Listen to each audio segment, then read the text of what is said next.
वाला है इस पूरे वॉर के अंदर, इंडिया का भी पाकिस्तान का भी, इसे हम डिटेल में समझेंगे और क्लियरली समझेंगे कि अगर ये वॉर होता भी है तो कौन इस वॉर को जीतेगा।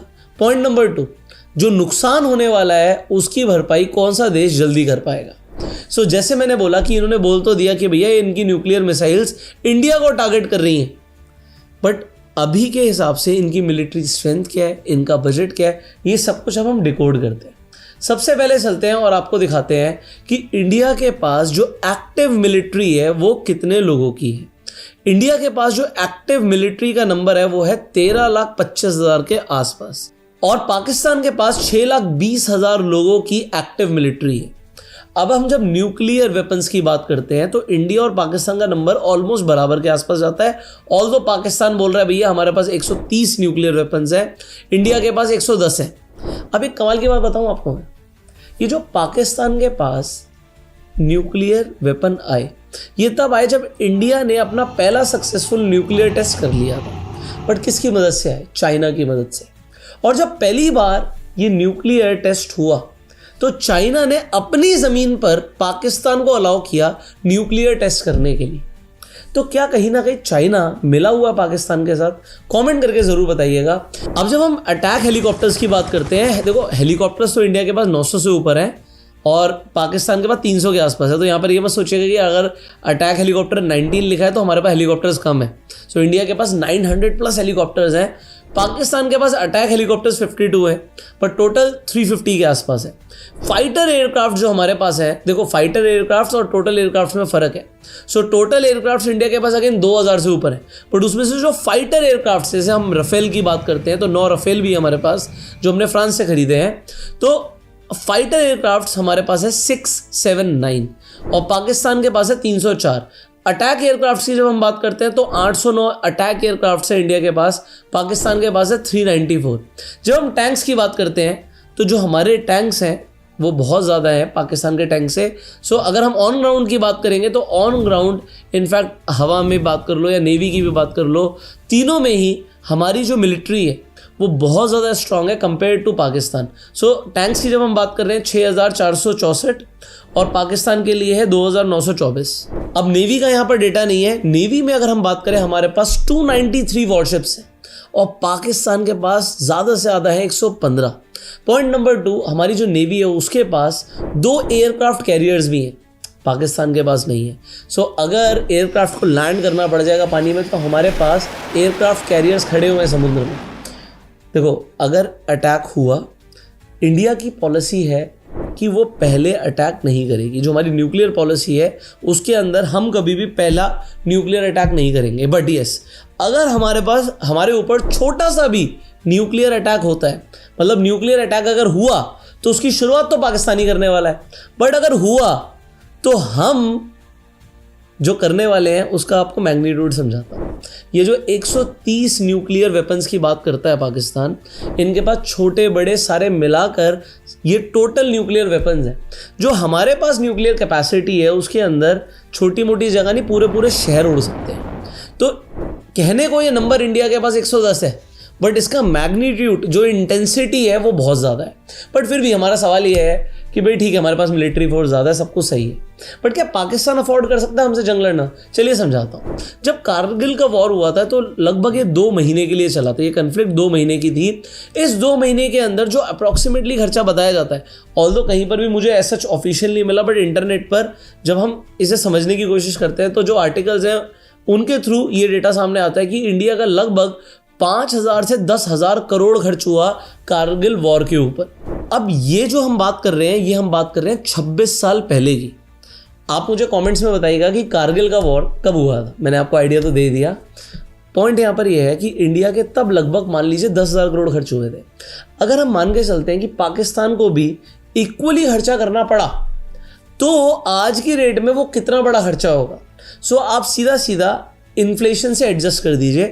अगर मैं कहता हूँ ज़्यादा नहीं 4.5% की भी इन्फ्लेशन है, अगर तब 10,000 करोड़ का खर्चा हुआ था तो अब जाकर 31,400 करोड़ से ऊपर का खर्चा होगा। अब 31,400 करोड़ रुपया इंडिया के लिए कितना बड़ा है और पाकिस्तान के लिए कितना बड़ा है, इसे भी समझ लेते हैं। देखिए जो पाकिस्तान की जीडीपी है वो है $374 बिलियन की।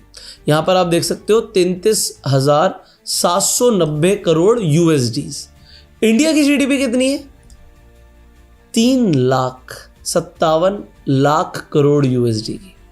तो हमारे जीडीपी में कोई कंपैरिजन नहीं है। अब अगर ये खर्चा होता भी है तो हमारे जीडीपी का ये बहुत नॉमिनल सा परसेंटेज है। ऑल्दो फर्क इंडिया को भी पड़ेगा बट पाकिस्तान के जितना तो नहीं पड़ने वाला। जब हम इंडिया के फॉरेन रिजर्व्स की बात करते हैं, देखो हमारा अब आज की रेट में जो गोल्ड का प्राइस बढ़ता जा रहा है, जो गोल्ड का भी फॉरेन रिजर्व है, इसे समझिएगा आज की रेट में हम 7th नंबर पर आते हैं पूरे वर्ल्ड के अंदर गोल्ड रिजर्व्स के अंदर। 2015 तक हम 10th नंबर पर थे। आज हमारा जितना भी फॉरेन रिजर्व्स है उसका 11.35% गोल्ड के अंदर है। अब अगर वॉर होगी तो गोल्ड का प्राइस शूट अप कर सकता है, हमारा फॉरेन रिजर्व और ज़्यादा स्ट्रांग रहेगा।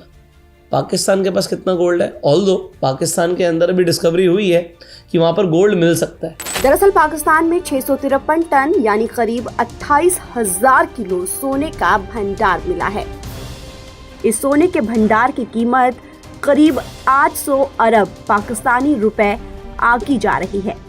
कंगाल पाकिस्तान में 800 अरब पाकिस्तानी रुपए का सोना मिलने की खबर दुनिया भर में सुर्खियां बनी हुई है। बताया जा रहा है कि पाकिस्तान को पंजाब प्रांत में सिंधु नदी के तट पर अटक के 32 किलोमीटर के एक खास इलाके से ये सोना मिला है।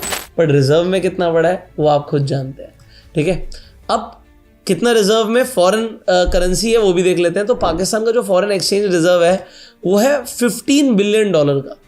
देखो अगर आज की रेट में इन्हें IMF से बेल आउट नहीं मिलता, IMF इन्हें पैसा नहीं देता, है ना, तो होता क्या कि इनके पास 2-3 महीने का भी पैसा नहीं था देश चलाने के लिए।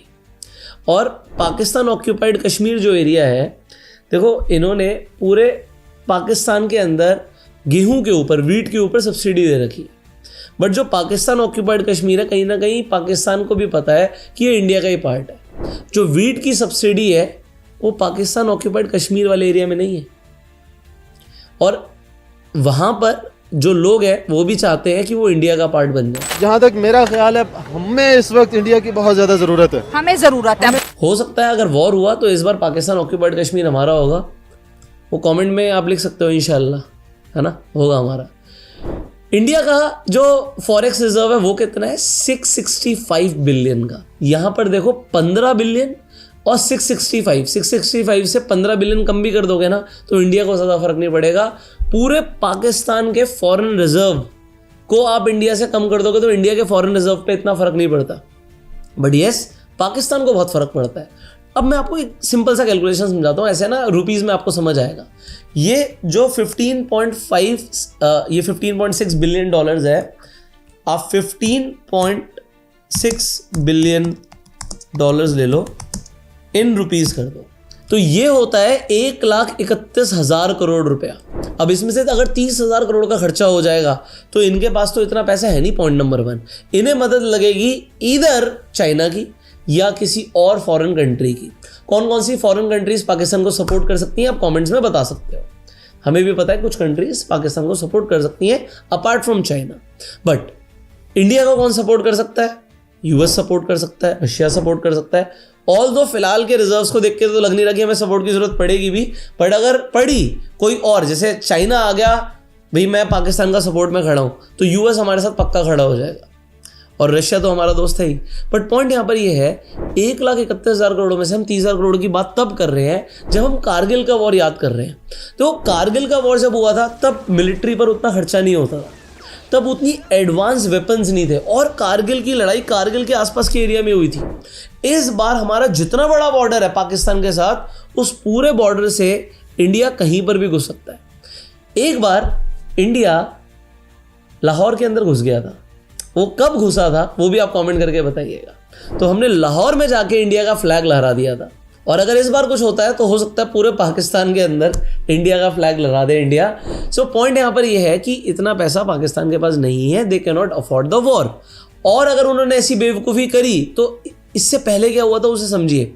जब इन्होंने ऐसी बेवकूफ़ी पहले करी थी और जो इनका पाकिस्तान स्टॉक एक्सचेंज है वो 2000 पॉइंट से गिर गया था 5 मिनट के अंदर, जैसी ट्रेडिंग शुरू हुई 5 मिनट के अंदर 2000 पॉइंट से ज़्यादा गिर गया ऑन 24 अप्रैल, जब इंडिया ने सस्पेंड कर दिया था इंडस वाटर ट्रीटी को। तो वहाँ पर तो खौफ का माहौल चल ही रहा है। पॉइंट नंबर 2, इनके मिनिस्टर्स आके भाषण देते हैं। पॉइंट नंबर 3, इनके पास पैसा है नहीं, so they can not afford the war. ये तो हमें समझ आ रहा है। इंडिया का जो मिलिट्री एक्सपेंडिचर है, जो हमारा मिलिट्री का बजट है, वो है 86 बिलियन का, और पाकिस्तान का है सिर्फ 10 बिलियन का। सो पाकिस्तान का ना इतना बजट है, ना उनके पास इतना पैसा है, ना उतनी इनकी जीडीपी है। मिनिस्टर्स आके फालतू का भाषण देते रहते हैं कि भैया जंग होगी, हम लड़ेंगे। इसी सिंधु दरिया के साथ खड़े हो सखर में, इसी सिंधु दरिया के साथ खड़े हो के भारत को कहना चाहूंगा कि सिंधु हमारा है और सिंधु हमारा रहेगा। या इस दरिया से हमारा पानी बहेगा या उनका खून बहेगा। तुम्हारे हाथ में कुछ है नहीं, खाने को है नहीं। अगर मैं अगेन आपको बताऊं, आज की रेट में जो पीओके है, पाकिस्तान ऑक्यूपाइड कश्मीर है, वहां पर जो लोगों का बिजली का बिल आता है, उस पर बिल के ऊपर गवर्नमेंट अलग से टैक्स लगा रही है, सिर्फ पाकिस्तान ऑक्यूपाइड कश्मीर एरिया के लोगों के ऊपर 7-8 हज़ार टैक्स लगाया। फिर वो जो अपना पानी जो बनाती बिजली, उसका टैक्स ज़्यादा डाला उन्होंने, तकरीबन डाल के तकरीबन 24,000 रुपया बिल आ गया। तो अब ये हम कौन गरीब आदमी कहाँ से देगा, हम कहाँ से देंगे, हम तो मर गए हैं ये चीज़ में। मे भी वो उन्हें पाकिस्तान का पार्ट समझते ही नहीं है, बट वहां पर रिवॉल्ट चल रहा है अभी बहुत ज़बरदस्त तरीके से।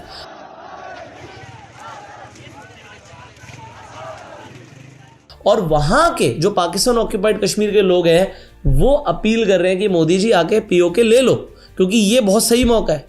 इस वक्त हम भी आपसे जुड़ना चाहते हैं, हम पाकिस्तान से हटना चाहते हैं, बट पता नहीं ये वॉर क्यों करना चाहते हैं, बट इंडिया तो रिटेलिएट करेगा ही करेगा। अब अगर वॉर होता है तो पाकिस्तान को सबसे बड़ा झटका कैसे लगेगा, ये मैं आपको समझाता हूं। देखो, लोन्स ऑलरेडी हैं, कर्जे में डूबा हुआ है पाकिस्तान। अब वॉर का खर्चा और आ जाएगा, पैसे है नहीं, तो इन्हें दोबारा से कटोरा लेके जाना पड़ेगा आईएमएफ के पास। आईएमएफ बोलेगा भैया जब पैसे नहीं थे तो लड़ने क्यों गए, अब हम तुम्हें कुछ नहीं देते। तो इस केस के अंदर पाकिस्तान डिफॉल्ट कर सकता है। जब भी आप अपनी कोई भी लोन की पेमेंट को डिफॉल्ट करते हो तो कंट्री बर्बाद हो जाती है सीधा। कैसे बर्बाद होती है? एक तो सीवर इकोनॉमिक क्राइसिस आ जाएंगे, उनकी जो करेंसी है वो एकदम से डिवैल्यू हो जाएगी, इन्फ्लेशन स्काई रॉकेट हो जाएगा, मतलब चीज़ों के दाम बहुत ज़्यादा बढ़ जाएंगे। लोगों को लगता है इसका सबसे बड़ा असर पड़ेगा गरीब लोगों को, बट अमीर लोगों को फर्क पड़ेगा, क्योंकि इनकी स्टॉक मार्केट डूब जाएगी। स्टॉक मार्केट कैसे डूबेगी ये भी बता देता हूँ। स्टॉक मार्केट इसलिए डूबेगी क्योंकि अगर गवर्नमेंट के पास पैसे नहीं होंगे तो गवर्नमेंट बॉन्ड्स के प्राइसेस को बढ़ा देगी कि भैया हमें पैसे चाहिए, हमसे और ज़्यादा इंटरेस्ट लो, और ज़्यादा इंटरेस्ट लो। तो हो सकता है 25-30% इंटरेस्ट गवर्नमेंट ऑफर करे, तो लोग स्टॉक मार्केट में पैसा क्यों रखेंगे, और फॉरेन इन्वेस्टर्स सारे भाग जाएंगे। तो इतनी बड़ी बुरी कंडीशन में पाकिस्तान चला जाएगा जिससे वो कभी भी बाहर नहीं निकल पाएगा। रेपुटेशन तो खत्म है ही, पूरा वर्ल्ड इस वक्त जानता है कि पाकिस्तान जो है एक टेररिस्ट नेशन बन चुका है, और वॉर करना तो अफोर्ड कर ही नहीं सकता। तो यहाँ पर होगा क्या, इंडिया घुस के मारेगा। अगर वो उल्टा मारने आए तो पैसे लगेंगे, पैसे हैं नहीं, और डिफ़ॉल्ट करने के चांसेस बहुत ज़्यादा है। और मैं आपको क्या बताऊँ, जो इनके आर्मी चीफ है ना, यहाँ पर एक पोस्ट देखिए, ये पाकिस्तान के रिपोर्टर्स खुद बोल रहे हैं कि ये जो अटैक कराया था अभी कश्मीर के अंदर, ये किसने कराया था? वहाँ के आर्मी चीफ ने कराया है, जिससे अटेंशन डाइवर्ट हो। पाकिस्तान के सेना प्रमुख असीम मुनीर के इशारे पर ही पहलगाम में आतंकी हमला हुआ है।